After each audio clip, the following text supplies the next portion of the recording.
Oh, yeah.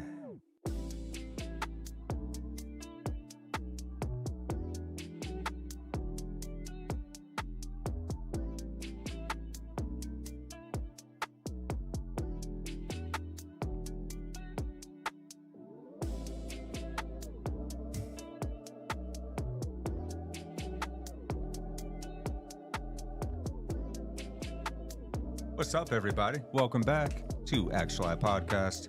I'm Chris. I'm DJ. And today we continue our exploration into the subject of how can we practice a love like that Jesus guy? How can we be that change we wish to see in the world? And how can we really break this down to particulars with the help of Jordan Hall and Curt Cronin of the Making the Impossible Inevitable podcast. We have an incredible summation of how we may actually begin to approach this idea of changing this world from the inside out, being that change we wish to see. And we verily believe that this is going to be the surest way we have to get a handle on the ongoing meta crisis our species finds itself in. Guys, if you enjoy what's happening here, make sure to like and subscribe. Like and subscribe everyone that we cover here on this podcast. Let's help this information reach more people. And we left off in our previous episode considering how we need to move into an orientation of heart-centered awareness, not just be trying to approach these challenges from a mental standpoint, but to use the wisdom of our hearts to form the relationships that are required to be able to create that change we seek. So we're going to go ahead and pick right up where we left off last episode. First off, Jordan Hall. There's a little bit of information on the gentleman. We covered that last time, but let me go ahead and see if I can't find a summation of that for you, gentlemen. Jordan Hall, once again, previously known as Greenhall, is a visionary entrepreneur and systems theorist exploring the nexus of technology, culture, and governance.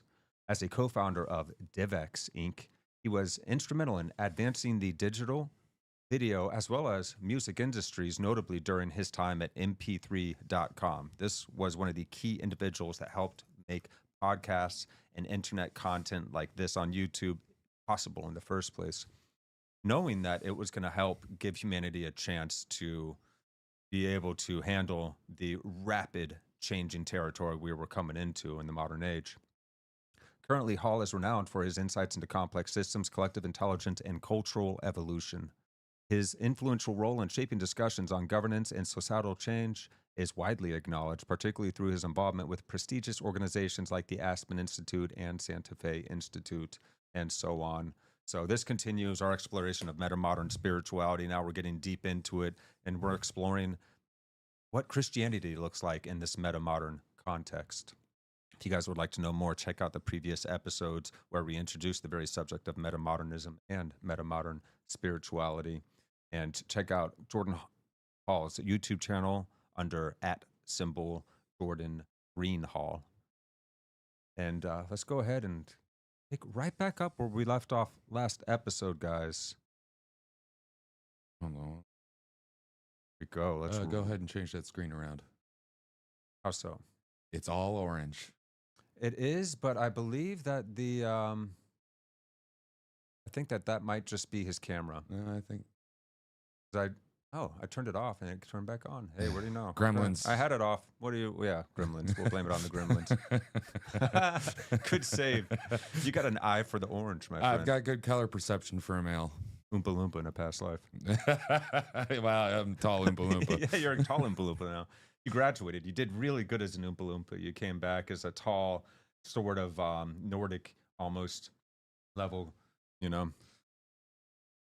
We're all much at this point, though, aren't we? Oh, yeah. It's a beautiful mixture. I like humanity, just as we are. Humans are good. Yeah, we rock. We got to give ourselves more credit. We're not perfect, but why would we expect ourselves to be perfect yet? We're still in the midst of the story. We get to write this story together. Let's do that, man. I'll say, here is Jordan Hall picking up when we left last time on his appearance on the Making the Impossible Inevitable podcast.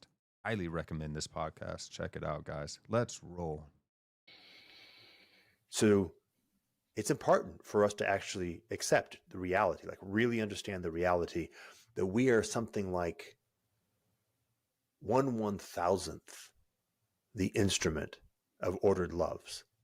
That is, in fact, our actual proper inheritance. And then begin the process of swimming back towards that 100% that is the absolute bottom of infinitesimal courage. Okay, so given that as a frame, the point that I actually really want to make is like, look, love requires intimacy and vulnerability. I can achieve intimacy and vulnerability with a very small number of human beings. I cannot actually love literally my neighbor. I can be kind to my neighbor. I can hold my neighbor in a place of deep affection and endeavor very much to care for my neighbor's well-being and to listen to my neighbor. But I don't know my neighbor well enough to love my neighbor. And I have Those doggies in the background Yeah. are not loving their neighbors. No, not at all. Okay. So this is where we left off last episode. So he mentions that we're not even 1/1000th of our proper inheritance of ordered love. In the last episode, we spoke on this ordered love. And I think that what he's getting to there is that we are 1/1000th of, say, for instance, a Jesus Christ or someone on that level. And that, of course, we talk about this a lot, gives us infinite room to grow towards. We have this transcendent ideal that we could never possibly reach, but by striving towards it, we can improve ourselves day by day, and we have infinite room to improve ourselves as a species as far as we want to go with this thing. Yeah, I love that. That's so it's exciting. setting the highest aim, even though you're not going to get to perfection, and you're right now you're not able to say love your neighbor like yourself, like it says. Doesn't mean you shouldn't aim towards that, because aiming towards that highest of high aims will pull you above and out of your lowly existence, Right. Or at least start the process of moving out of your own muck. Mm-hmm. And by muck, the day-to-day, not paying attention to stuff, the problems that fall into the background, your relationships that go to crap slowly over time. And one reason for, say, religion is to help put out there that there is a highest of the high mark to aim for, and start that process of, you can call it attainment, enlightenment, what have you. Right. But it's like, remember, most of y'all can probably remember back in school, they'd have those little things around the top of the walls and stuff, and they'd have sayings like "shoot for the moon," and if you miss, you still end up amongst the stars. Yes, I was kind just of thinking that, of that. Yep. kind of that idea. Yeah, exactly. Or even if you don't get to the moon, at least you'll have a fun ride on your parabolic arc before you smash into the ground. Mm-hmm. No. Yeah, right. Yeah. That's life in a nutshell, right? Hey, have fun in your parabolic if you do arc. it well enough, we call it flying. Yeah. Yeah, that reminds me, man.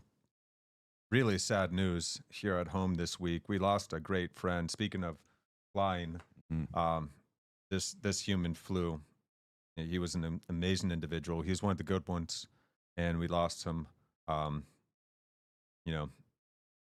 too young an age. So shout out to our brother Ray. Thank you for showing us the way, for exhibiting the way of being. He was a very selfless individual.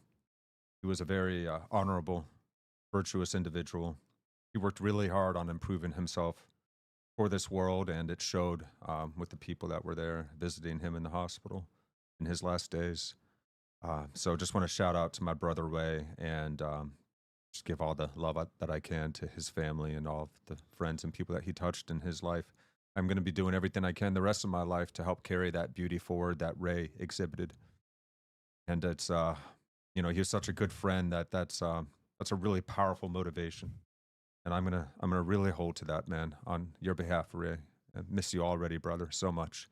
So much love to all of our friends and family. And man, I love you too, brother. You've been such a good friend to me over the years. I want to say it now, Making me blush. because it matters, man. And it really hit me hard this week how much it matters to say those things to those people that have really mattered in our lives. And you have definitely mattered, brother. So thank you so much for just being who you are, man. And let's do that more for our friends and family. If there's anyone you're thinking of that you haven't talked to in too long or that you want to say these things to, get out there, say them. Just say it. It'll feel so good. And you'll open up a beautiful conversation. And you're only going to improve your relationships by doing so. We're here to really soak up everything we can in every moment. And this is one of those ways to dive deep into life. Lean in, man. So let's go ahead and jump on to our next clip, guys. We've looked at the new frame that Jordan's presented, a new frame through which to perceive and interact with reality. Now let's see how we can do that in our current circumstances.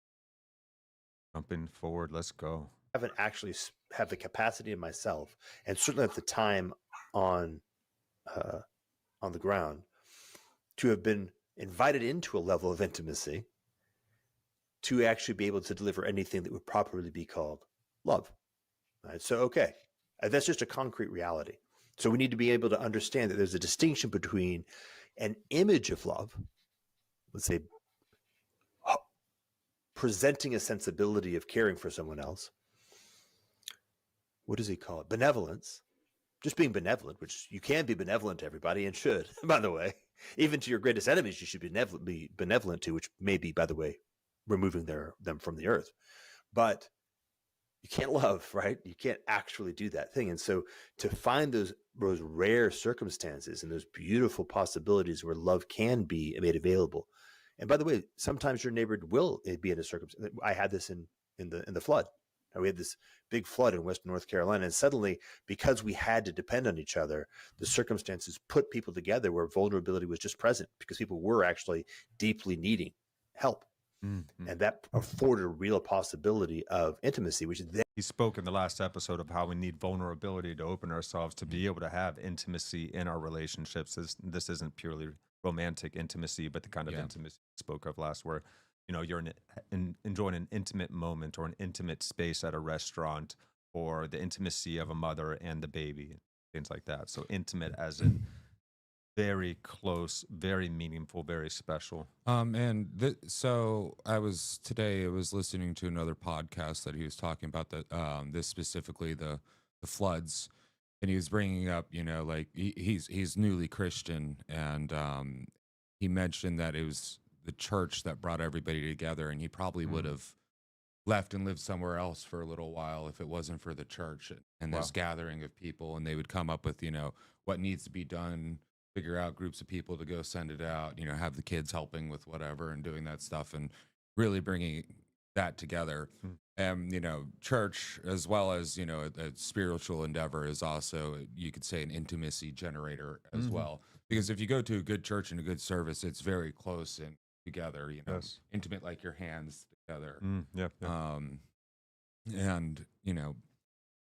it would behoove us as a society to try to get back to that.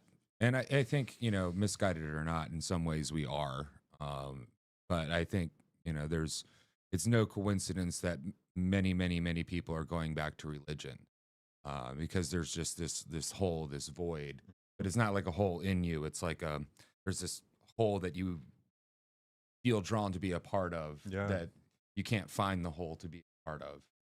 So going back to the tried and true, and I'm not saying it's like a bad thing to go back to religion or anything, but we know that church brings people together, gives you a sense of community, gives you a sense of being part of the whole. Other things do that. You have like AA is one of those things that can do that as well. Your motorcycle club, your whatever. But we're really starved as a culture right now for that being a part of the whole. We have a whole for the feeling of being part of a whole.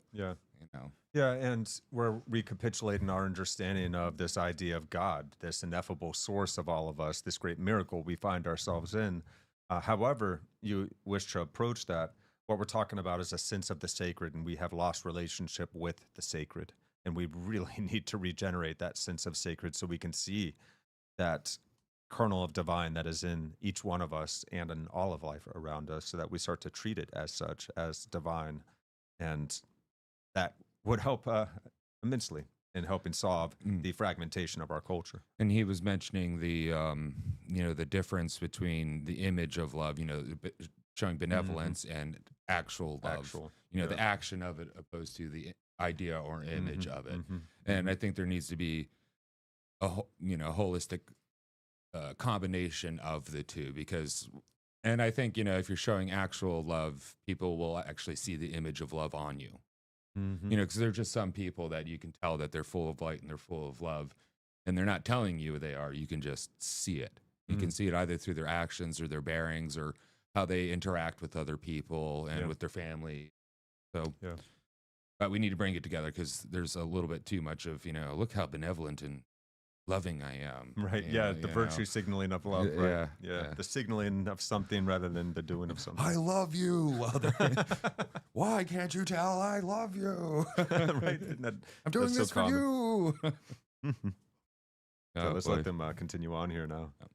Jumping back. Then afforded a real possibility of love. And I want to kind of, what that means is this. I've got food. I've got water. I'm driving around trying to figure out how to help my neighbors. I go up to a neighbor. My neighbor needs help. First order, I'll be benevolent. I will offer food and water. My neighbor doesn't want food and water. My neighbor wants to feel like she's being taken care of. My neighbor wants to feel like she has a safety net. She wants to feel like she's seen and heard and understood. That's what she wants.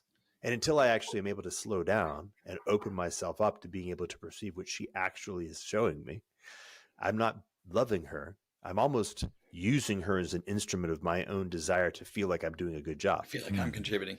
Wow. Yeah, that's a totally different. So transactional. I missed her. Yep. I totally blew by. I was like doing benevolence, trading in benevolence, but without intimacy, it's not actually love. And so to slow down and be there, okay, I'm just gonna sit with you.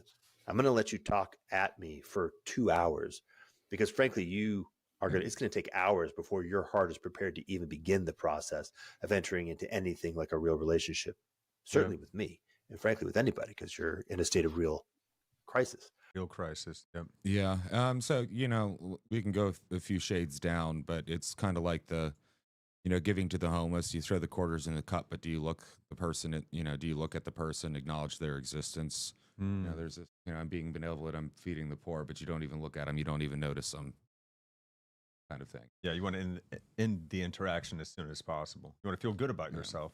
It's almost like you're doing it more for yourself. And now when dealing with the homeless, there are some pragmatic reasons for not engaging, because they might be really crazy. Sometimes, they can be dangerous. There's the possibility of that. Not saying all homeless people are crazy or anything like that, but the possibility is there. It's like be careful when and where you're doing these things. Yeah, there's bears and wolves in the woods. Does it mean if you go out in the woods, you're going to see a bear or wolf or they're going to attack you? No, but yeah. So, but yeah, I think that's powerful. They don't want water and food. They want to feel taken care of. Yeah, right? And she didn't need water and food in that moment, but she was still in a state of extreme distress. And she just needed somebody to be able to sit with her there in that distress, because she needed the social understanding of somebody else to help her find her bearings. Well, social intimacy in the time of crisis, or in a time of crisis. How human is that? Right. Like when everything falls apart, what do? We look to each other again, even though we could either not be bothered with our neighbors or we're very adversarial with our neighbors. Still, when things get rough, before they get crazy, because sometimes it could devolve into craziness. But when things get rough, people band together, and it's a survival instinct, and it is good. Yeah, it is great, especially when you have that cultural framework in place to help encourage that. So, lacking infinitesimal courage, we are stuck in a transactional mode of the simulation of love. So here, Jordan further expounds upon this point. Let's go. And the point is that's an example where love is a small, tiny little kernel of love was actually possible because the circumstances forced us to need each other. But obviously, in our contemporary world, we actually do desperately need each other like crazy. But without infinitesimal courage, we'll never cross that chasm. We tend to be in this transactional mode of mutually shared benevolence and a simulation of love where I create an identity structure, I load the appropriate behaviors associated with that identity structure, I see if it fits you adequately, and then once it does, I project those benevolent architectures on top of you, whether or not they map you at all. I'm just giving you food and water, thinking that's exactly what you need because I've identified you as a person in need of X, Y, or Z. And this is yeah, and that's a bit of a trap for us. We're trying to jump to, okay, here's the easiest, quickest solution. I'm going to assume this person needs this and try and give them this thing without really tapping into where they're at, trying to get an intimate understanding. Well, and that why they're in distress. That can have some disastrous results too. Mm-hmm. It's like there's the story of the I don't remember what charity it was, but they gave a crap load of clothes and shoes to people in Africa. It was okay, yeah, clothes and shoes. Everybody could use clothes and shoes, but it killed off their cobbler industry. So the people who made shoes for their community can no longer make shoes for the community because they're getting in free shoes. So that person doesn't have any, so they can't feed their family. The person who makes the clothes no longer has a job. So it's like, yeah, we want to feel good by, giving shoes and clothes to the poor African people. But what ended up happening is we ended up hurting them worse. Oof, because we took away their capacity for self-sufficiency to some extent. Well, we created a competition for their quote unquote native-born industry that their native-born industry couldn't outcompete. Right. And we did it through compassion. Yeah. And so there's not the greatest series of books, but the first rules in the books are pretty good. So the wizards, I think it's the second rule, is the worst harm can come from the best intent. Right. And that's why you have to think things through. And that's why you can't just go out there and help everybody and do all that because, well, unintended consequences. Yeah. Precisely. Yeah. And they may not even need it, The kind of help you're trying to give them, at least, right? Yeah. Yeah, but if you take the time to get to intimately know people instead of putting this architecture on top of them and hiding them under your benevolency architecture, you'll actually have a better chance at figuring out what they actually need, right? Yep. And sometimes all they need is somebody to sit there and let them rant at them, like he was saying. Like I tell you what, I feel better sometimes when I have friends that can just sit with me for about an hour while I rant and get angry. I'm just like, and then I feel a lot better. I personally don't want to hear, solutions to anything. It's just I need to get this off my chest and work it out and do the deal, and it feels good. But yeah, so actual love opposed to the benevolent facade, the image, the cutout heart shape. Yes. Which is a good symbol for a stand-in for an aim, but it is not the thing that it's standing in for. The picture of the apple is not the apple. It does not give nutrition. The facade of love is not love. It does not give the nutrition of love. Yeah. Now, when you do give the nutrition of love, or like say you make a meal, it's no longer a picture of a meal, but it looks like a meal too. It is a meal and looks like a meal. So it's like we're starting from the wrong end. Yeah. Right. Yeah. The map is not the territory. Yeah. You can't eat the menu. Yeah, Well, I don't know. There's some places where actually their menu you can eat. It's kind of their shtick, but hey, yeah, that's clever. I like it. Yeah. So, love has the highest. Letting these gentlemen continue now. Let's roll. So this is all right. So first, that's trouble. That situation right there is trouble. Okay, and by the way, guys, I did just speed up the video just to 1.15. If it's too fast, I can always slow it back down. Let us know, or if you'd like us to go even faster, we can do that as long as y'all are keeping up.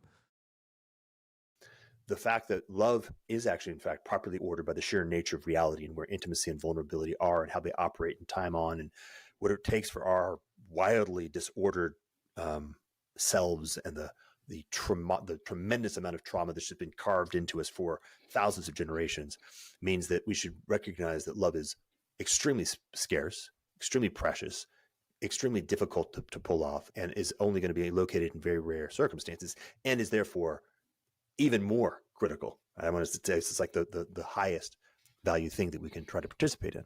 And has to be sought and cherished. I mean, when you were talking about, yes. Yeah. So that's just a quick one there. But I'm glad that he's pointing this out now, because this is the point in the conversation where things really go in an interesting direction. I was so excited to get to this last episode. We just didn't get this far, so we're going to do it today. And anything to say, or we can just jump on to the next part? Well, okay. So a few episodes back, we covered discussions on value and the idea of value as a primitive, like a prime thing that constitutes the universe. So if love is the highest value or the most valuable or the highest value, and value is a prime, it must mean that love is close to a prime. Mm-hmm. Yeah. Love is closer to gravity than it is to my feelings. Like right? God is love and love is God. Yeah, and it's no wonder that Christianity, the religion of Christianity went that route to place love as the highest, opposed to beauty and truth. Like after everything fell apart, people like Nietzsche would put like power as the highest thing, but which was a mistake. Yeah, as intelligent as the man was, he was a genius. Probably one of the smartest people on the planet. But you got to understand, in that age, a lot of really limited information to draw, and you're only going to be able to draw so many conclusions. That you're talking about a world in conflict and people spreading out and fighting with each other, and the collapse of the notions of God. The death of God. He got us to the edge of an idea.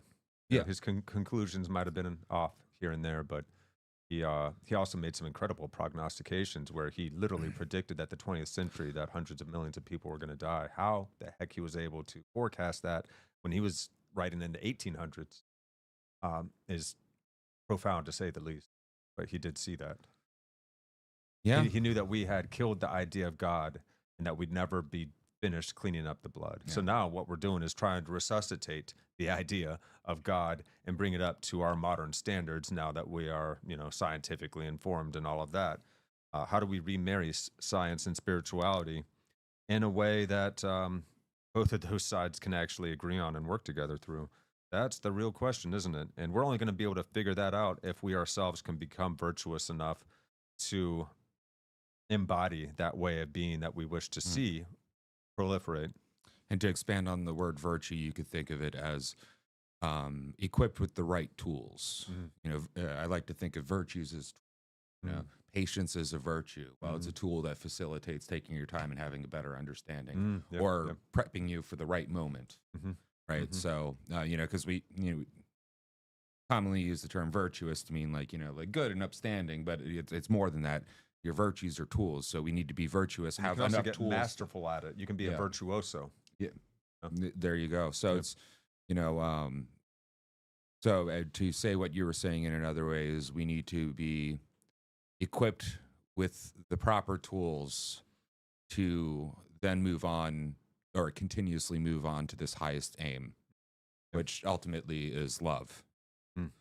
And depending on your religion, but I would have to say that most religious people would, put God and love in the same boat. So the highest of the high love. Not the feelings of love, not the shape of love, not that, but like what love actually is, which is really hard to talk about. It's ineffable as well. Yes, it really is. Yeah. So now this gets really interesting now. So the gentleman here that is interviewing Jordan Hall, who started this channel, Making the Impossible Inevitable, his name is Curt Cronin. He's a former Navy SEAL. Now he talks a little bit about his experience as a Navy SEAL, and this ties in beautifully. Check this out, guys. My wife and my 4 girls, we both have lots of feminine in our life, would say I'm a rookie at intimacy and vulnerability. At the professional level or at the scale level, the crisis of combat operations, to me, that drove that intimacy and vulnerability the only rule was it's okay if you have it. It's totally okay if you don't have it. Like that also is 100% acceptable. The only thing wasn't acceptable is to say you have it and not. Right. So you had to be completely open, completely vulnerable, completely naked at all times, because it was the only way the collective had a chance of survival. And that was the essence of my favorite moniker from the SEALs, team guy, where like you become more individual than you've ever been by bringing your superpower to the collective, and it compensates for your weaknesses. So the paradox of that very environment that was destructive to humanity, will allow it to, if you're in it, to accelerate the process. And then, but it comes, can I do it in an infinitesimal way in every single day in my life? Yeah, Wow. and ultimately in service to the thing for which it was created. It's beautiful. It's wild, and it's this example you're giving, and it is actually profoundly true. Like, it is profoundly true that it is only in this level of intimacy that you can create the capacity to form a fighting group that can have a quality of identity and a fluidity of competence that it can then fight against others effectively. And what you want is you actually want that with your relationship with your wife and your daughters. That's the actual thing that it's for. Wow. And that's wildly enough, like that's the actual centerpiece of what it is we are facing, is that dichotomy. Right? We don't want to put our love into the things that we have needed to survive. We actually need to go through, let's call it the big portal, and surrender survival so that we can once again live. Wow. Okay. We have to go through the big portal to surrender survival so that we can live. So that rule in SEALs, Navy SEALs, to be completely open and vulnerable. So Well, and it's cool so because you're giving up your individuality, but you're becoming more individual as you surrender your self identity to the group. yeah, and an example Your like individual skills come to play all the more. yeah. So what he was saying there is say like, hey, do you know how to run this system, and can you like say like get up there in this period of time? It's better to say, well, no, actually, I'm not comfortable at that system, and I can't get up there, and say, yeah, sure, and then you Than leave to your say guys high and dry. Yes. Right, Yes. which is So you have to be complete brutally open, honest yep. and be like, no, I suck. I suck at my Yep. chin-ups. I can't get So up that's what there. it means by or- being completely naked. to yeah, each yeah, other. exactly. Yeah. Ooh, yeah, that's powerful, man. And what the next part with the So complete honesty we're seeing as an important virtue here. bringing it out of survival. So that complete honesty and vulnerability, we need to bring that out of survival and into the growing mode, so we can actually really live. It's it is a survival technique or a survival instinct that we can use and should pull out of the survival end into our everyday life in order Absolutely. to live. Because if we're just only doing it in survival, Mhm. well, you're only doing it in survival. And what happens if you get past survival? Well, you drop it. You're Yeah. not participating in that, that courage or that love in the infinitesimal, as in like your Yeah. everyday, the smallest of the small everyday little Right. things. But we know it works because it works even in combat. Yeah. So it gives us so much more freedom of movement and capacity to respond to situations. So why not bring that into daily life? Yeah, and also the other end of that is giving up when it's not time for being in survival, you can still do it, and you don't have to bring the survival with you. Yes. You can do the thriving.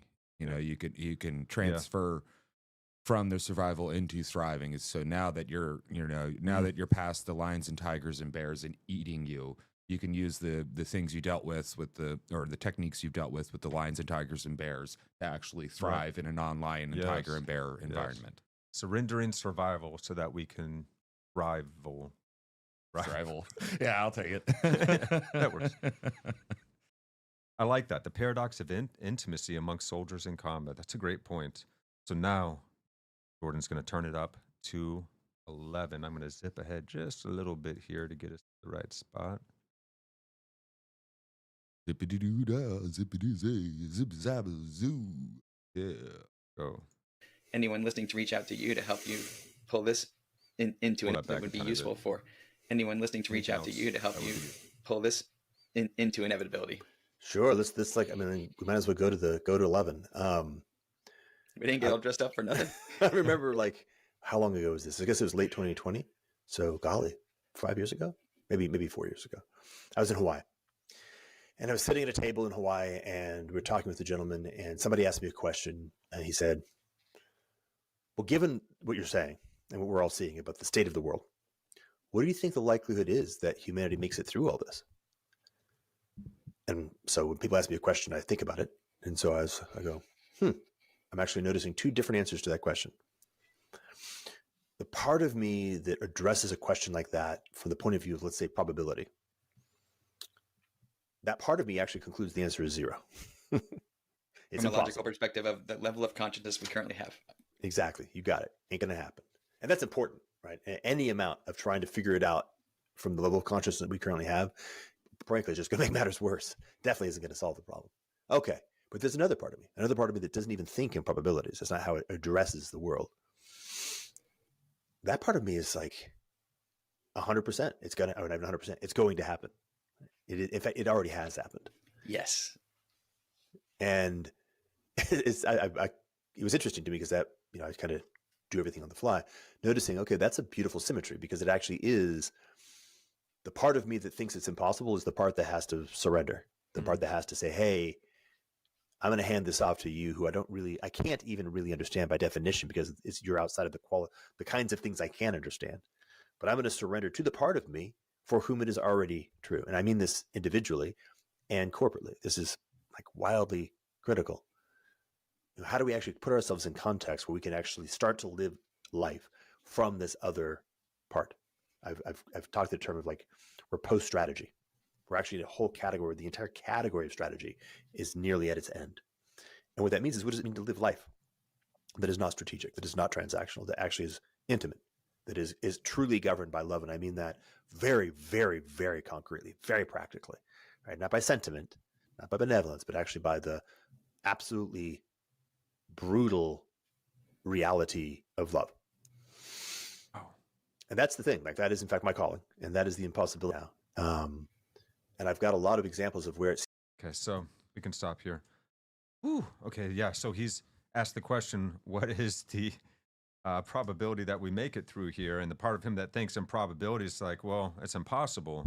But the part of him that doesn't think in probabilities, the loving heart, centered awareness, sees a post-strategy realm that we're coming into where what will work is not going to be strategic so much as intimate, relational. It's coming from a whole different side of us. It's coming from that innate capacity for wisdom and virtue. Yeah, and I think another way to say what he's saying is, in a dumber way, would be there's the pessimistic, rational portion of yourself. It's like, nah, not a chance. Mm-hmm, but then there's the other portion of yourself that is the optimist, and not the naive, ignorant optimist, but like truly the optimist. Like I'm going to do it. Yeah. If it's going to happen, I'm going to have to do it. Yeah. And the people that think that way, all of a sudden their brain starts mapping out ways of completing that task that it would not have been able to think of before. Yeah. Maybe it is possible. Let's start working on it. Yeah. If you think it's impossible, the mind's not going to work on it. No one's ever going to figure it out. We're not going to have we're not going to have flight or spaceships or smartphones or any of the other great miracles that we have that were, of course, technological achievements that would not have ever been seen as possible even 50 years ago. In some cases. And these two portions of our mind do serve a function. This latter portion, yes, is the one that says, okay, yeah, I believe it is. Now let's figure it out. The other one is the one to keep you from expending too much resources in your biological ecology. Yep. And, essentially, you'd starve to death in the task of trying to do it. Yeah. But sometimes that end will lie to you because, well, ultimately, the biology is as lazy as it can be, right? Right. It needs to be as efficient as possible. Yeah. So it invents ways to. It tries to come up with a very quick summation of what's going on. Yeah, and ways to go about deciding which things are worth the effort and which things are not. But we have another portion, or more, I would say, more advanced portion of ourselves to say, no, flight's possible. I'm going to figure it out. Yeah. And I'm going to get with other people and we're going to figure out, living in love is possible. I'm going to start doing it. And I'm going to find other people who are doing it too. And we're going to get more people together and, create a big wave of people doing this. Yes. Opposed to just sitting there and being like, well, chances of us getting through this and actually socially evolving enough, not going to happen. It may be impossible, but it sure as hell is worth the try. Yeah. Well, hey, what are you going to now at this point? What are you going to lose for trying? Yeah. It's going to feel better, I think, trying this way instead of just being cynical and miserable and nihilistic. And at the end of it, you might end up foolish, but at least you tried, opposed to not trying and dying. It's a 0.001% chance, but we're in the realm of probability here. We got to break out of that and really open to the brutal reality of love and all that it calls us to do. There's a lot of ego that's got to be surrendered here. There's a lot of layers that are going to be dissolved. But, I really like that point, from the current level of consciousness, no, we can't do this. Yeah. From another level of consciousness, from a more hopeful, deeply loving place, it's already happened. So we got to surrender to what is already true. And how can we put ourselves in that context where we start to live from this place that is governed by love, not merely by strategy? That is the question. I like it. I thought the question was to be or not to be. Yeah, no, this is another one. It's another equally valid question. To be or not to be in love. Yeah, That's the well, question. actually, that question, both questions line up, so why not? Right on, right? So now they introduced the term invisible squadron, which is kind of cool. So let's jump on in and check this out, guys. How do we now build the culture, the environment, the capacity for love at a level where we can get out of that sense of separation and get to everything I do to you, I do to me. And then now it's how do we now hold each other in a fundamentally different space? Yeah. So yeah, to maybe say, I want to take a 60s thing and I want to pull it out and say that that's a mistake. We don't want to go there. So, and in fact, I was just illusion of separation, reality of separation. You and I are in fact separate, and that's really, really good because that's how intimacy can occur. You can only occur in an intimate relationship. You can only have a relationship with something that is not you. You can have a relationship with parts of yourself from the point of view of precisely the fact that they are parts and not you. Okay. So what we want is real quickly, guys, as you can see on the screen, it says at this point in the episode, the content got too hot for both audio and video. We've had this happen to us. I'm pretty sure that somebody's camera went out. Oh, the camera died. So he just switched to a still at this point of the conversation. But for those of you that are listening, you won't notice any difference. So, but yeah, just stay tuned and keep on enjoying the conversation with us, guys. Actually want to have this new mode where we are simultaneously maximally separate and maximally intimate. Ooh, okay. Where we are simultaneously maximally separate and maximally intimate. Wow. So that's the new mode that he's calling forth. Yeah, realizing the necessity and beauty of being separate entities, which facilitate and afford the coming together in intimacy. In a gross, not like gross, like icky gross, but in a broader sense, you could think of copulation as this, like in the eros sense of intimacy, it takes two separate people, or else we call it masturbation. Yeah. Right? But you want to almost but two separate become people, one it's with making that person, love. don't you don't make love with yourself. Yeah. You make love with somebody else, and making love is making intimacy in the biological feel good sense. Right. But yeah, and this is something that I put a lot of thought in and haven't really come up to any conclusions because, well, we are separate, and the thing that separates us is, I would say, is something like our egos. It allows me to talk to you and us to talk to you guys and to have this communication with each other. But it also, if it goes too far, is the thing that isolates us. Whereas this idea that Jordan's having is, well, if you shift your idea into it, the thing that, separates us and makes us lonely, well, it's a thing that separates us and allows us to come together. Yeah, that's the beautiful paradox of our inherent separation, is that we can realize that, one, we're not our egos. We have an ego, and whatever it is that has that ego is still a great mystery, even the forefront of science. We do not know what consciousness is and how it came to be.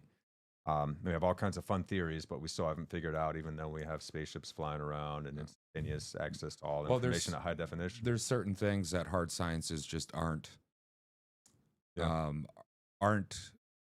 don't want to say designed, but say designed because I don't have a better word, aren't designed to measure. Or built to, or able to measure. Or able to measure because you can't put a ruler to it. Yeah. You can't put a ruler to how much individuality one person feels or another person feels. And we can kind of look at animals and see their reactions and kind of humanize their actions and reactions to try to be like, okay, well, it looks like they have a sense of self. but like ego's a tool Not in the way that you that we can't do. see, that you can't measure, that Yeah. you know, there's Yeah. no 5/8 inch ego. There's no ratcheting ego, no Phillips head ego. Yeah, It's another kind of tool. And Right. don't be a tool. Yeah. You And know, yeah. like, The don't- main problem is that we think we are our ego instead Yeah. of we have an ego. The Yeah. ego is actually malleable, and you can change and upgrade it as you feel, Yeah. as you like. And turn it up or turn it down depending on the situation you need it. And actually, that the whole separation thing is, well, sometimes you do need to be a completely separate sovereign individual, Mhm. but sometimes you need to be more more in the hive mind Borg sense. Man, this universe is built so perfectly because it's like, how could reality exist without the interrelating opposite? You Mm. need the up to have a down. You need hot and cold to be able to have a sense of temperature or even temperature at all. And that's how we get to this place of separation and unity as well. Like, you can't have a sense of unity without a sense of separation. You can't key into the underlying intimate interconnectedness of all things without first knowing that you are somehow a separate thing that is part of a whole. So it is this paradox that's always both and rather than either or. Yeah. And unity implies that there is something that's separation, just like dark implies light. Oh, yeah. You know, up implies down. Mm-hmm. You know, if you go into space, there's no up and down. It's just all out, right? Yeah, right. You yeah. know, so it's Yeah. like, But as soon as you're in a spaceship, you got your up and down again. yeah, right. Depending. Yeah. If you Well, have the depending on anti-gravity what turned work, on. and depending on what workstation you're at, you Yeah. know, because the Yeah, way- right. Yeah, exactly. Yeah, you might be crawling through that ladder tunnel instead of climbing that ladder tunnel. Or diving down that ladder tunnel. I And- like in Ender's Game, the enemy's door is down. The way that they would use that to orient themselves in 3D because it was so hard for them to get used to it. Yeah. Yeah. Alrighty, so let's go ahead and let's jump back in and let these gentlemen continue. Okay, let me just put it this way. What I'm going to do is I'll preemptively say I'm moving into nerd space for a second, and almost Let's even go. like hat tip to Nerd Tribe, but of service. Like, this is Nerd Tribe. We've been out in the desert. We found some interesting stuff. We're bringing it back in, and we're bringing it was a J2 J3. We're bringing it back in. Here's useful intelligence. Historically, there have been two big basic modes of the relationship between the individual and the group for humans. In the beginning, the group was extremely dominant, and the individual largely gets lost in the group. Then, particularly most recently, as we began to move into environments that were less coherent, or where love was in fact less available, we became more individual, more separate. So the illusion of separation began to become hardened into a increasingly obvious separation, not the least of which because you're over there and I'm going to kill you, right? I'm going to take your stuff. And what we did is we began to soften the consequences of that separation through an entire 10,000 years of civilization, to the point where, for the most part, we aren't mean to each other in a brutal way, although we still are far too much. But we're more separate now than has ever been the case. Sure. Okay. So we go from this group focus to individual focus over time. Originally, when we were in packs as hunters and gatherers, is very much a group focus. The individual is kind of to the side. The sense of your individuality, as I could say. Then, as we became more and more adept at surviving, particularly in most recent times, we get to this phase where there's more of an individual focus to our lives, and that leads to this increasing sense of separation. Now, the violent repercussions of which we've been able to soften, though the sense of separation continues to increase. But we found ways to kind of stop people from being as violent. Powerful governments now, and so forth. like interpersonally or internationally or whatever way, that violence we can ameliorate with laws or armies or sensible rules and stuff. But there is a deep conflict within each individual. That like we have these wonderful things, cell phones and computers that allow us to talk to each other over vast distances and can very much bring us together. But how often do we spend, taking selfies of ourselves, or looking at, how many likes I got on a post, or how many interactions and all this stuff? And that's just me. So it's shifting the view of the individual from looking out at the community and engaging with the community in a separate individual way. This is still from the individualistic end to just now looking at myself, which further separates it. And you're getting a lot of mental illnesses from this. Like there's like face dysmorphia now that's affecting a lot of females. I don't know the exact number, but because they're always taking selfies and you can modify your face and look certain ways. So when they actually look at themselves like in a mirror and not in the selfie mode, they don't even see themselves anymore. So we're almost even separating the individual from the individual self as well. That's wild. And right now, right now is the selfish generation. The most narcissistic generation ever. When we're being encouraged to be narcissistic by everything and everyone around us, media, the government, corporations, everything. You'll live in the pod and eat the bugs, and you'll put on the VR and you can have your own personal heaven. Yeah, I saw that the new guy taking over the WEF now that Klaus Schwab is retiring or being kicked out, I don't know. Is the former CEO of Nestle Corporation, which was quoted as saying water is not a right. Water is not a free water should not be a human right. Yeah. While he steals indigenous people, while he steals indigenous people's water to the point where it's not like, oh, we're gonna take some water. It's like, no, their water systems have run dry. But you can drink our Coke. Yeah, right. Oh, you ever hear the story of the Colombian Coke float?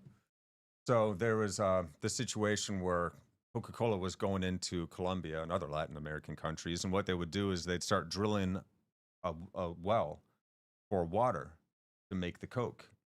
And then they would suck up the water source for local tribes. Then the local tribes would get pissed off and upset, but there's nothing they can do about it. They're stuck working at the Coke plant at this point, and they're working crazy days with crazy hours.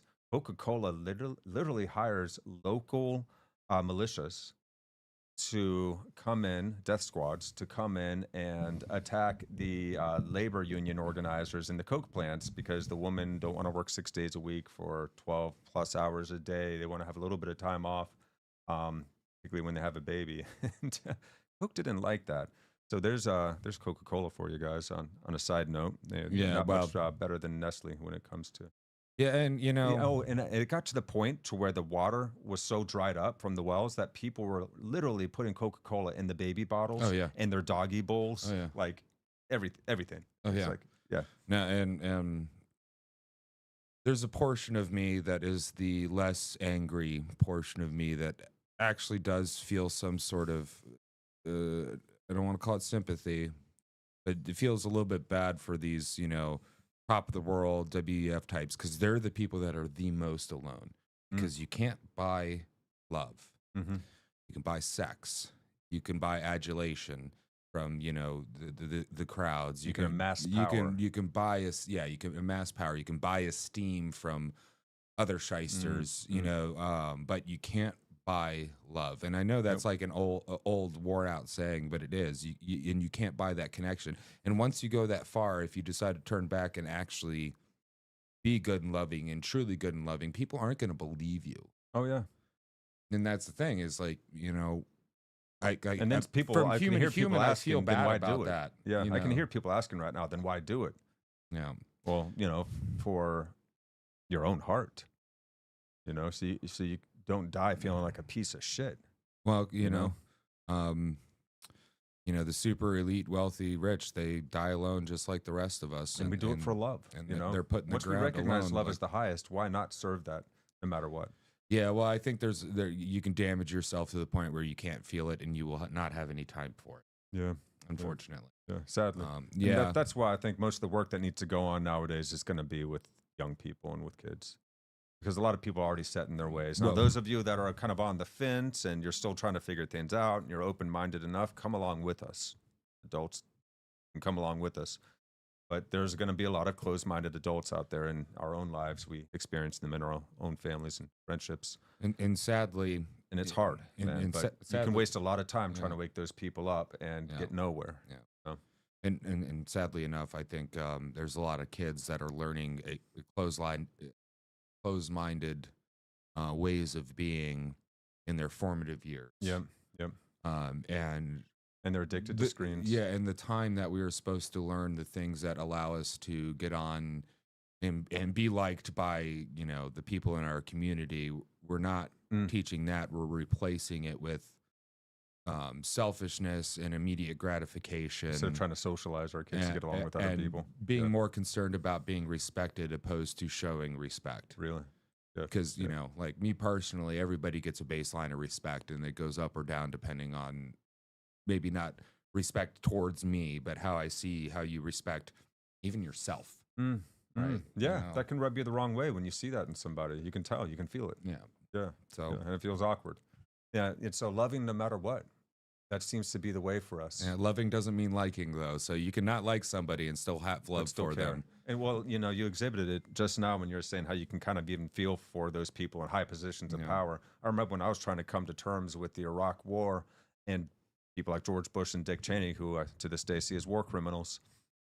And, you know, how can we reach, or how, if I'm supposed to love everybody, how can I love those guys? You know, I was wrestling with that idea. I was like, can that really even work? That high calling of, you know, Jesus's, for instance. And I realized that same thing that you just pointed out, that these people are like, it's like a hoarder that's amassing so much to try and fill a void inside themselves that they can never quite fill. I can feel sorry for that. I can feel sorry for that level of misery that you just need, and nothing ever quite fills the void. I can see that you're in almost like a strung out addict kind of a place. Well, that's actually probably a more appropriate way to see the. And I'm sad that they don't get to feel love on the level that to see the rulers of, you know, the hidden rulers of the world. They're addicts, and they're strung out, and that's sad. You know, from a human perspective, if you just look at the human without any personal biases, and you're just looking at the human, that's sad. Yeah. You know, you don't like. You know, you don't cheer for it and like, well, they get what they get. That's just going to make you worse and you more bitter and you more like them, or just be more like more like the very thing you're talking like against. Yeah, like it was bad for that CEO of that insurance company to not provide care for people that needed it. He caused death, and that's wrong. Yeah. So let's kill him. Yeah, right. What? How did we get there? You know, so yeah, you know the old adage, two wrongs don't make a right, obviously. So it's like so hypocritical of us. We get mad about things and then we excuse doing the very thing, like throwing snowflake terms back and forth. Well, they're being assholes, so I'm going to be an asshole back. Well, they don't seem to care about people, so I don't care about them. How are we going to solve anything? Because it's not just for us that we solve things. It's for those that come after us. And what kind of world are we leaving for the young people today? It's tragic. Yeah, and you know, I think we spend too much time freaking out about, like, say, like the environmental stuff, we're killing the planet. I'm like, we're literally killing our kids. We're destroying their minds. We're poisoning them. And we're doing, you know. And we're poisoning the planet. As well as poisoning the planet, you know. So it's like, you know, the extreme, you know, Gaia worshippers would be like, just kill off all the humans. Then what's the point? What's going to save the fluffy bunny rabbits from the next asteroid? Or like, seriously, or why we're the only ones that can do that. Why'd the planet grow a species like us if it didn't want us to be around? People forget that too. They're like, we're a cancer on this earth. No, we are earthlings. We are extensions of this earth. We're actually the self-reflective extensions of this planet that have come to life. This planet now sees and smells and tastes and acts and feels through us.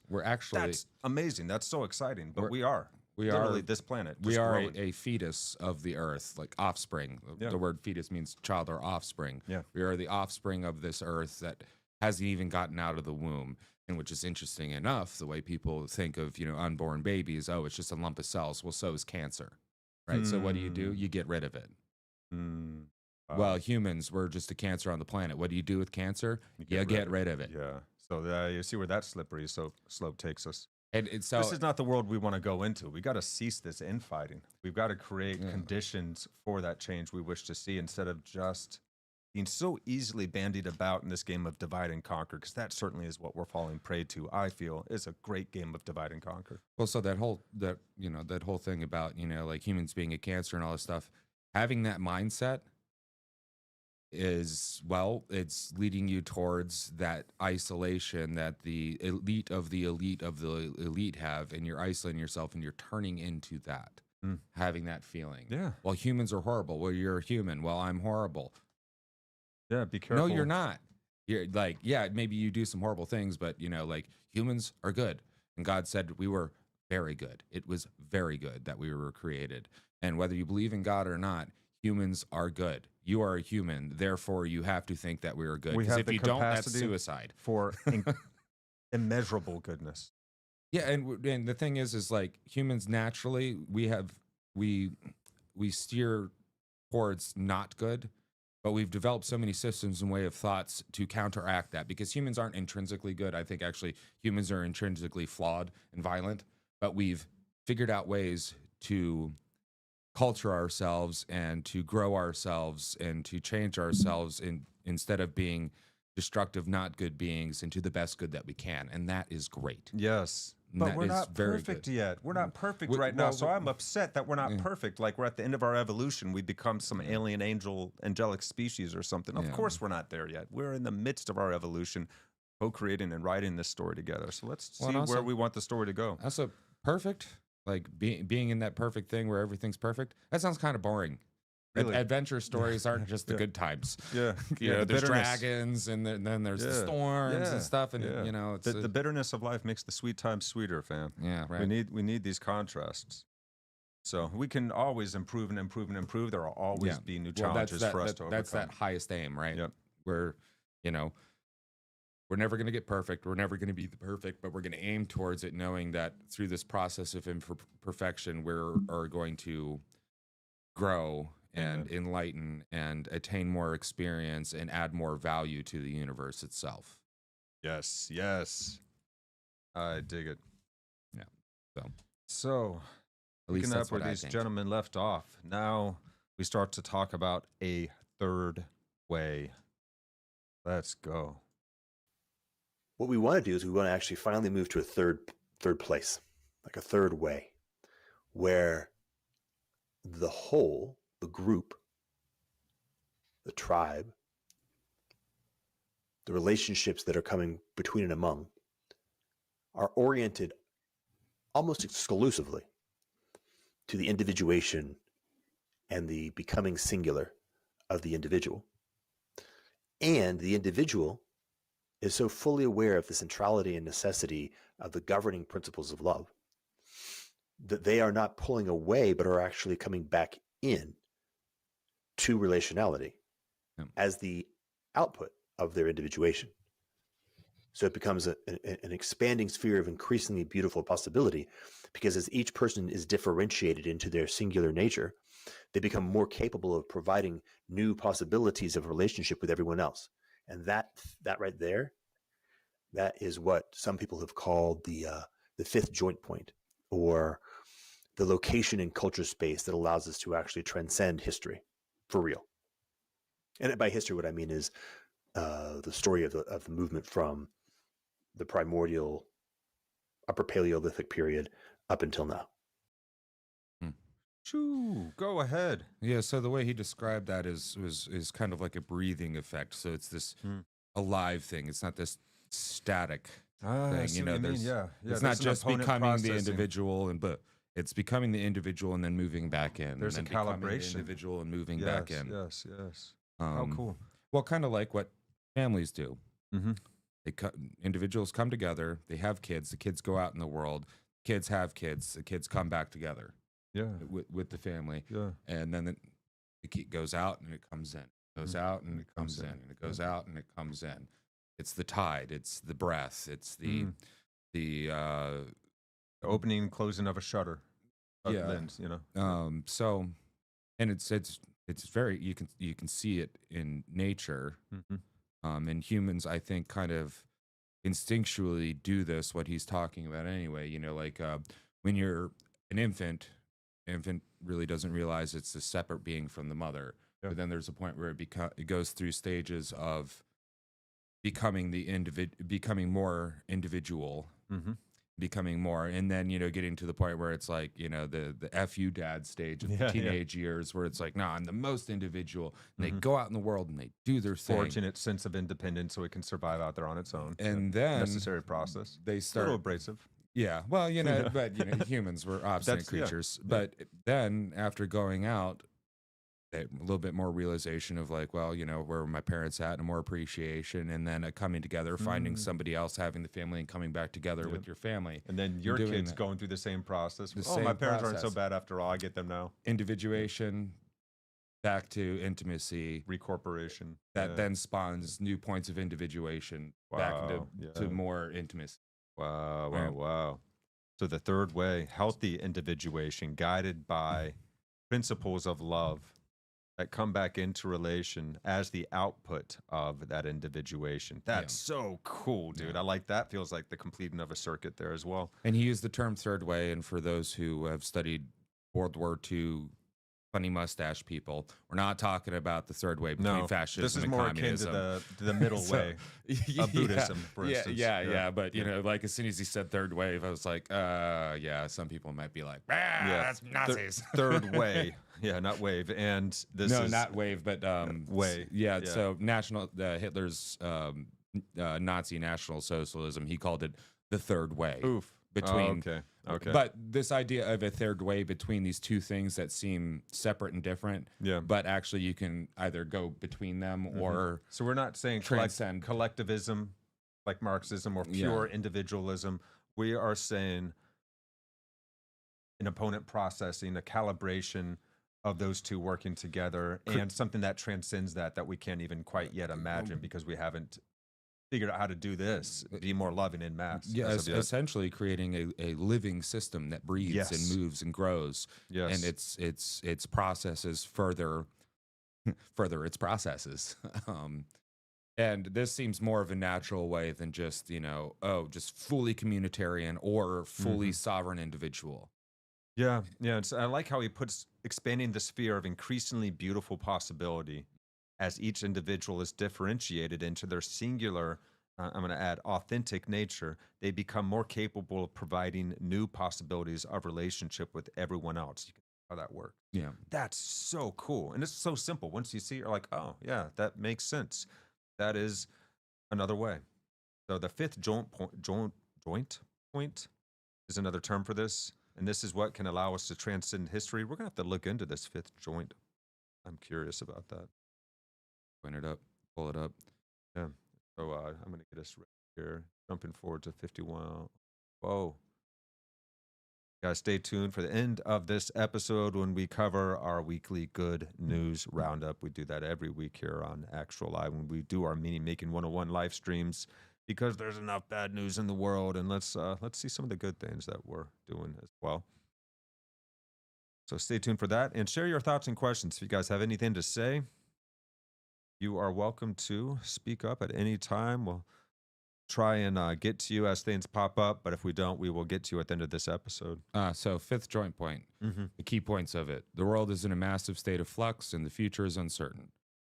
We can map this time between worlds as being the time of the fifth joint point. The fifth joint point is when the culture dash person plane of existence gives rise to the digital global plane. By knowing where we are collectively, we can make wiser choices about what we ought to do. You can check out the whole article on medium.com. It's the fifth joint point, what it is and why does it matter. It's by Greg Henriquez. Oh, Henriquez, yep. So yeah, check it out. I'm actually going to read more up on that. There's some graphs or some visual imagery for the more visually driven people. Hey, he's got handwriting like me. Yeah, so go ahead and check it out. It's something worth checking out. About where we are in our shout out Greg evolution. Henriquez. Yeah, We so should cover some of his stuff sometime too. I've seen him speak a few times here on YouTube, and he's great. So let's go ahead and continue on here. Only by being fully free can we choose to come back into full service to the community. This is the portal. Let's go. Group. So if I'm half individual and I feel like I have to have the tribe, then I don't get to fully make the decision. Therefore, it's never a full commitment. I don't ever get to go fully through the portal. Only through fully manifesting whom I am individually, then can I step fully back into the community. Yes. Yeah. For example, like as a critical element, this is absolutely true. Yeah, by being perfectly free, only by being actually fully free, can I then choose to come back into full service at 100%. And this is not, how do I say, 0% of this is airy fairy. Like 0% of this is pure affect or fun words. Like this is the hard practicality. And again, from a nerd space perspective, it is the portal. Like it's the thing that allows us to navigate the shift from are we going to make it to, oh yeah, we already have. Okay. So only by being fully free can we choose to come back into full service to the community. That's the portal. Now, can we make it? We would go from can we make it to we already have. So why would a God or a God give us free will for that very fact? For that. Yep. Yeah. So. Yep. Brilliant. Free will argument smashed. Yes. Or anti-free will argument, free will argument smashed. So now we're going to call back in that infinitesimal courage Jordan spoke on in the last episode. Let's go. Visible Squadron. Oh yeah, there's a little bit of silence here. Here they go. They're picking up right now. Ooh, yeah. So I'm feeling with the calling of Invisible Squadron. What I'm describing is the mission. Like all these guys who are by nature oriented to be willing to give up their lives and to protect what they love. The warriors. Like that's where we are. You and I right now, what we're talking about is this calling into infinitesimal courage, this calling into a new way of doing the thing that is your nature and which you recognize as being most virtuous, most honorable. That to be willing to step into the crucible of infinitesimal courage, to be willing to step into the crucible of this quality of love as being the thing that you are actually fighting for and with. Ooh, It's a hard thing. Like I get it. Like if you're what's his name? Conor McGregor getting into a fist fight, getting punched in the face, that's not going to slow you down in a little bit. But what I'm talking about, that's a whole other thing. And if he can step into that, then he deserves full respect. That's why Mike Tyson is bringing people like Satguru on to the stage to talk with him and ask him questions about how to find meaning and understanding himself and all of these kinds of things. Like as a great fighter, yeah, sure, he can take blows. He's not afraid to get in the ring with somebody. But when it comes to confronting his own deep inner nature, he's terrified, as the rest of us. Yeah, and he mentioned love is the thing that you're fighting for or on behalf of, but also fighting with. Yes, I really like that. And that. it's kind of like, Jacob wrestling with the angel of God, like you shouldn't shake your fist at God, but wrestling is fine because wrestling is a very intimate act, firstly, but that's how you conform around things. You figure it out. You wrestle around, you figure out your limitations, you do this. And, if you do that with love, it's fighting for love. You're going through this process for love, but also encountering love as, maybe not necessarily an adversarial opponent, but opponent nonetheless, that you gotta go this back and forth. Cause it's like, yeah, I want to be the love, but sucks right now. I'm going through a part that really sucks that I got to hold this in, and the love's sitting there. Yeah. You want another one? For you listening, I just shook my fist when I said that. Yes. So this new way of doing what is in our true nature, as well as what is most virtuous and most honorable. It's this willingness to step into that crucible of infinitesimal courage, as Jordan says, and willing to step into this quality of love as the thing that DJ just highlighted, that we're both fighting for and with, willing to step into that quality of love in our everyday life. Oh, and also another thing with fighting with, also beside. Love is fighting beside you as well. It does. So there might be some folded fighting up meaning for in there. And through and beside, along with. Yeah. Oh, I like it, man. All right, so let's go ahead and get up to the recognition of what is within oneself that allows us to notice that which should happen, our conscience. So Jordan will put that a little bit better than I just did, but let's go ahead. Let's jump in. We're going to learn about conscience a little bit in this context. Jumping. Boom. There we somewhere around here. Bada bing, bada boom, Let's press the go. Speak buttons. that like the genius, once it's heard, you can never kind of unhear it. So of course, and then I instantly go into my logic goes, okay, how? Or how do I do that? What are the protocols that you have established for yourself to be able to continue to follow that path? Okay, so what are the protocols Jordan's established for himself that allow him to follow this path or even begin attempting to? Well, I think this is where you and I would just start comparing notes. And so you surfaced several that I think are really powerful. There's one of recognizing precisely where you notice in yourself that which should happen, right? The conscience, to be able to notice your conscience and notice exactly how you move away from conscience. This conversation, this is what I should be saying, but I avoid it. Right? So these very subtle elements of how you avoid doing the thing that your heart knows is right. So how do you bind yourself to actually just doing the thing your heart knows is right? Man, ain't that tough? But that's it. Like that's the core. That's the central element for me. And Okay. Well, that's interesting they said that. So the reason why we have the First Amendment in the United States of speech and expression is not so you can just say whatever you want. It's so you can say what you feel to be absolutely true in your heart of hearts and to express that. And it is it is a wonder that we have that enshrined as our first inalienable right in the Bill of Rights. And it's very important because, well, are you actually living if you can't speak to what you feel is true and what is right and do what you feel is true, truly true and what is right? Yeah. I don't think you can live like that. Well, we've found out, in tyrannical regimes that don't allow any of that, the people aren't really living, they're surviving. If you look at, Soviet Russia or communist China, I wouldn't say a lot of those people are living, they're just surviving. They're not able to say what they feel is true. And even,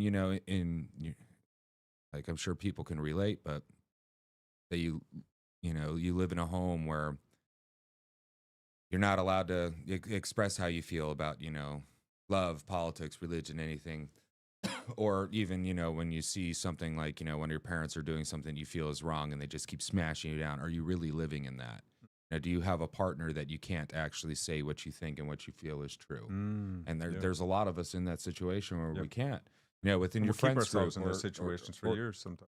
Yeah, or your town or your community or your church, frankly, if you're in a situation where you can't express what you really feel is true and which is nagging at you because it will, find a new friend group, man. You got to, and maybe you can rescue some people with it. But I'm not saying throw out friends because they don't serve you or anything like that. But more of it's like if you are we really, growing together? Yeah, and then is this good for? And then also make sure that that's not just a hang up with yourself too, because a lot of times too, you'll be in an environment where it's perfectly fine, but you're just hung up and you don't want to.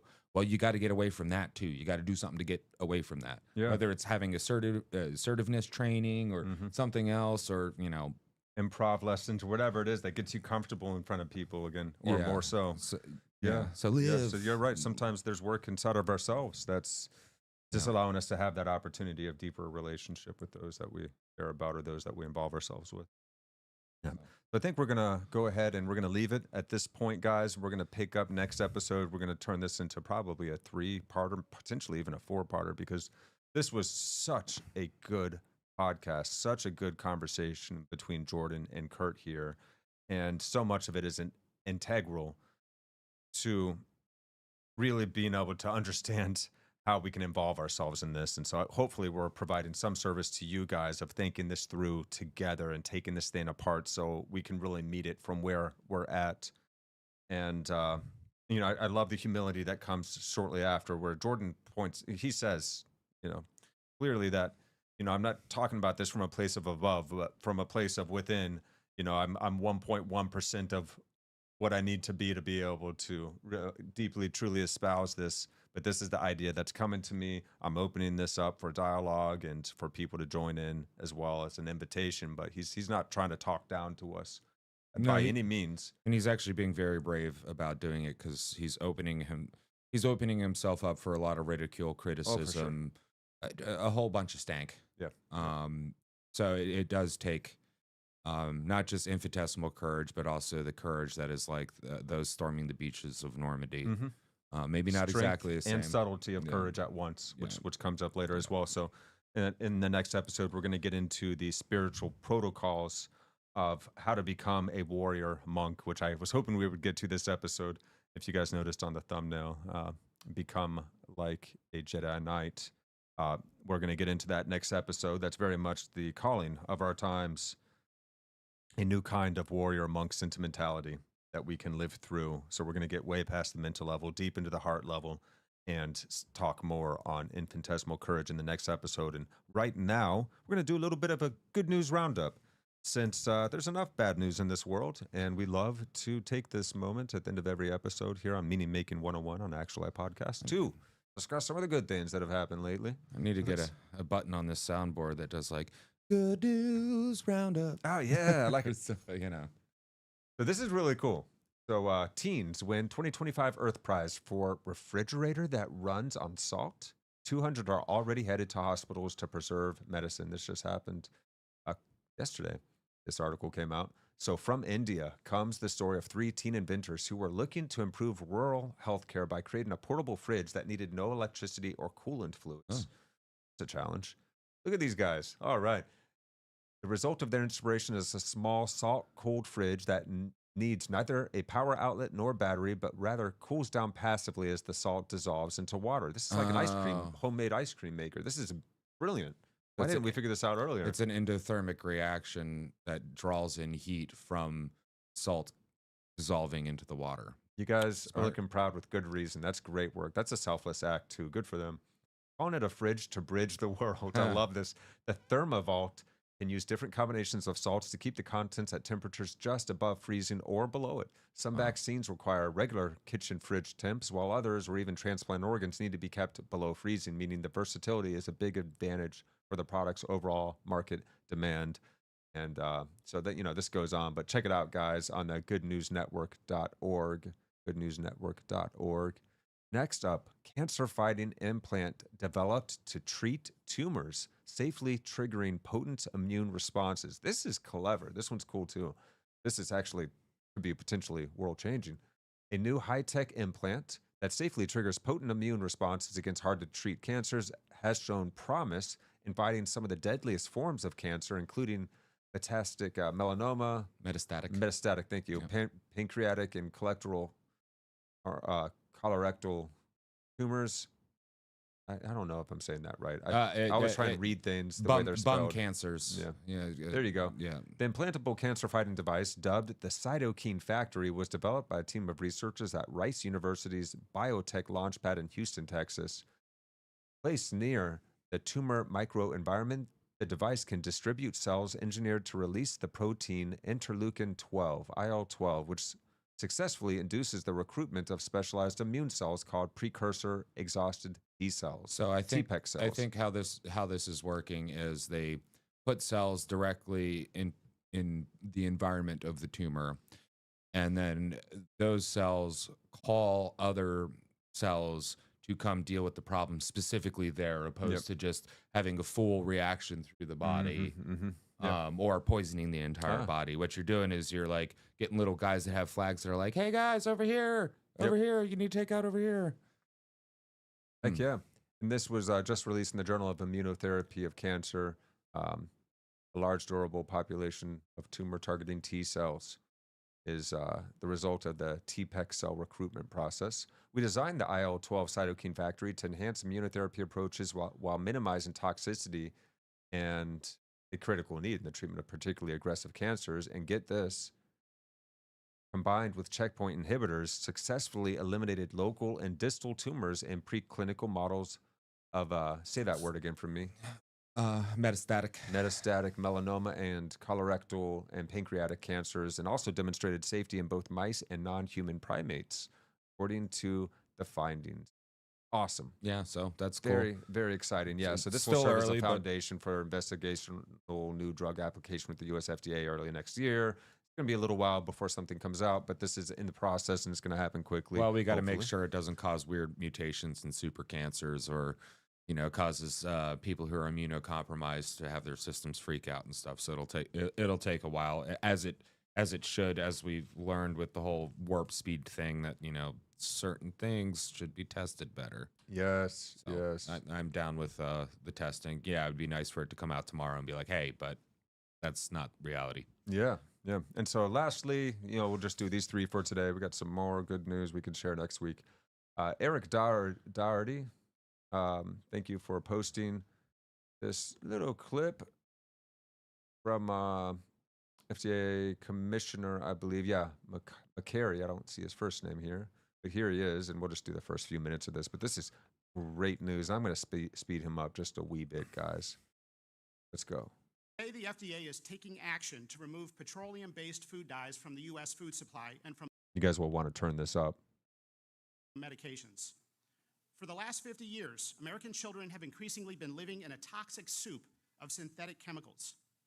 The scientific community has conducted a number of studies raising concerns about the correlation between petroleum-based synthetic dyes and several health conditions, such Petroleum-based. as attention deficit hyperactivity disorder, obesity, diabetes, insulin resistance, cancer, genomic disruption, GI issues, as I've seen in the hospital, and allergic reactions. Genomic disruption, allergic reaction, For example, this Lancet study ADD. conducted a randomized, double-blinded, placebo-controlled study Thorough. on food dyes and concluded that artificial colors in the diet, quote, result in increased hyperactivity. So why are we taking a gamble? So we can sell more speed and methamphetamines to these little kids. Parents, moms and dads, have also tried to raise attention to the issue. Some parents have observed that these chemicals cause hyperactivity and even aggressive behavior, and that it subsides when the chemicals are removed from the diet of the child, and sometimes even reoccurs when those petroleum-based chemical dyes are reintroduced. As I know from my experience taking care of children as a doctor, you have to always listen to the mom.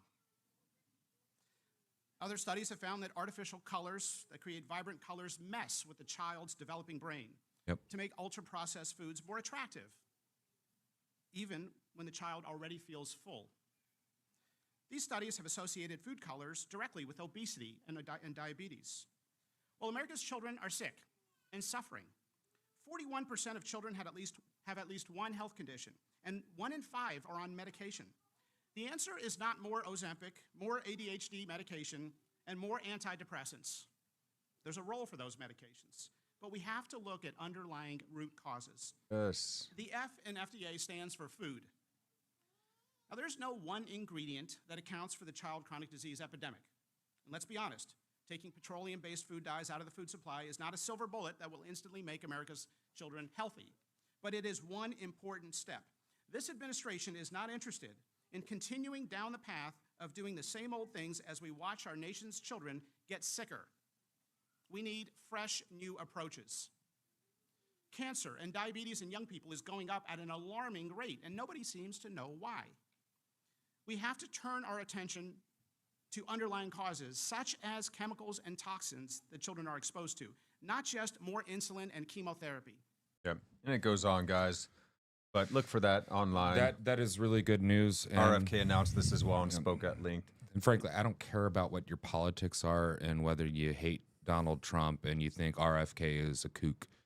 I think we can all agree that we should stop eating all the poison. Yeah. We should stop poisoning our kids. That's a I good think we idea. can all agree that going towards making our country a healthier country is a good thing. Now, we can 100%. disagree about how far the government should be pushing to do this, and we can disagree about But at least the inform methods, people but- and outlaw the things that are known toxins, that are knowably poisons, that are not necessary when there's alternatives that are Dude, safe. And I'm not a Chevy truck. I don't need to be eating petroleum products. Yeah. And the thing is too, these chemical dyes and stuff like that, they're sometimes either very, very, very tiny molecules, or they're larger molecules with things attached to them that are very toxic for us. And if they detach off of the dye and go into us, it's some pretty nasty That's stuff. how they're genetic disruptors. Yeah. Yeah, so like for instance, the yellow artificial dye that comes from coal tar. They're making coal tar. They see this great yellow residue, and they're like, "Oh, we could dye clothes, make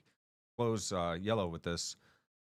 It wasn't long after that they said, you know what, we could put this in foods too. And they did. And there's very little studies testing the long-term health implications of these substances. But we do know now, according to this recent study that Mayorkas points out, that we are definitely causing ADD to happen in children. So let's get rid of the petroleum-based food dyes.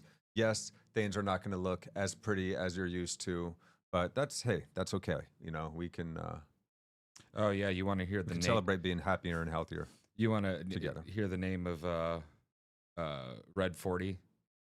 Disodium 6 hydroxy 5 2 methoxyl 5 methyl 4 sulfonitophenyl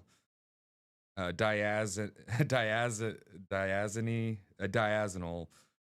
Yeah, well, basically there's sulfur Jeez. compound, multiple sulfur portions on here. Naphthalene. Yeah, so yeah, there's other names, but it's pretty it's some pretty nasty stuff. And we have perfectly fine natural alternatives, you know, strawberry. They're just not as brightly colored, so they're not going to I elicit don't the know, man. response in the brain that you want to get the kid to think that they need to eat it right now. And that's what they're doing, is they're Sugar literally beet- biohacking us to trick us into wanting to eat something we don't need anymore of it. Man, beets are pretty damn red. Yeah. Like, you know, don't eat beets with a white shirt, or else you're gonna have a Yeah. white shirt with red spots. But like, I mean, like, you look at European cereals and candies and stuff like that, they're just as fine, just as Well, bright. here, bring this up. This is definitely not Yeah, going to be that's quite as fine. pretty, but that's fine. That's fine. That That's looks fine. good. You're not That's going to fine. overeat off of this one, Oh, and then the blue. but you are going to overeat this one. Oh, dude, and the blue food coloring, man, that stuff makes me itchy. Like it makes like my insides itchy. This looks like it was made in a lab where they also make like neon lighting, and this one looks like it was made somewhere where they actually process food for human beings. Yeah, well, but anyway, so good news. I think we can all agree, regardless of your political spectrum, that it is good that our government is currently looking at what's killing our kids Hey, friggin' man. and our old people that were kids starting to eat this stuff. Yep. Like, well, how did people back in the day live so long? They smoked a pack of cigarettes a day for like 95 years. Well, they weren't eating all this crap. Yeah, they first weren't off, for their early life. Ingesting cancer for breakfast, lunch, and dinner. You know, Yeah. and you'd have people that went through war and got exposed to horrific chemicals that are still old and still living somehow. But Right. you know, hey, it's the food. It's in the food. It's in the the colorful food, man. drinks. And the red food coloring particularly. I was talking with my grandparents, or step grandparents, but still grandparents, about this, and my aunt. They mentioned that my aunt, when she was like young, she would, if she ate something with the red food coloring, she'd just get angry. As a Ooh, kid, and whoa. just get angry and aggressive. Whoa. So there could be something with, you know, the levels of aggression in young people That too. and could all be these real synthetic foods. causation.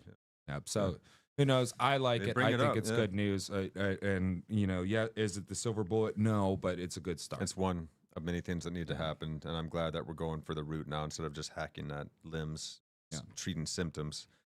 So yeah, that's awesome. That's great news. And thank you guys so much for joining us on this episode of Actuali podcast in our weekly live stream series, Meaning Making 101. Greatly appreciate you all being here. Make sure that you hit that like and the subscribe if you like what we're doing here. I do the same thing. I watch a video from somebody, I enjoy it, I forget to hit the like, I forget to subscribe, but make sure that you do that because it helps this reach more people, and we really want to spread this word. And go check out the people that we're covering too. It's some Absolutely, awesome yes. stuff. Jordan and Curt Cronin, Curt's channel, it's linked in the description of this video. His podcast channel is Making the Impossible Inevitable. I love that title.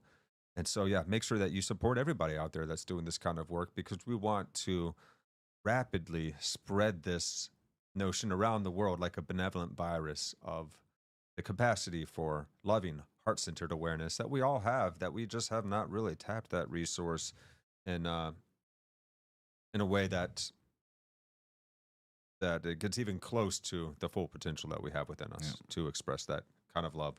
So let's do that, fam. Let's be that change we wish to see. Let's change this world from the inside out. I've been Chris. I've been DJ. We love you guys. We will see you next time. Let's dance our way on out of here. Let's go.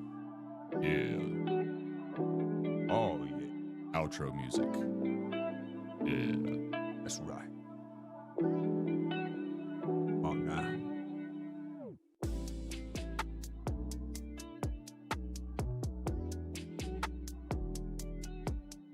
Oh, this is the shaking the salt all over myself. Ugh. Take that salt.